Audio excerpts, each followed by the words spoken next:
खबर आपको देंगे। इस्लामाबाद में वफाकी आईनी अदालत में 27वीं आईनी तरमीम के खिलाफ दरखास्त दायर कर दी गई है। दरखास्त में वफाक, स्पीकर कौमी असम्बली और चेयरमैन सेनेट को फरीक बनाया गया है।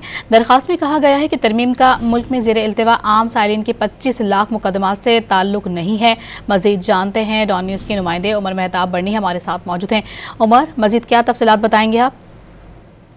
जी बिल्कुल, वफाकी आईनी अदालत में 27वीं आईनी तरमीम को चैलेंज कर दिया गया है। वकील मोहम्मद शुएब ने बतौर दरख्वास्त गुजार मौक़िफ़ इख्तियार किया है कि तरमीम बदनीयती पर मबनी है और इसे कलअदम करार दिया जाए। दरख्वास्त में मजीद कहा गया है कि यह तरमीम मुफाद आमा में नहीं की गई और इसका मुल्क में ज़ेर इल्तिवा आम साइलिन के 25 लाख मुकदमात से कोई ताल्लुक नहीं बनता।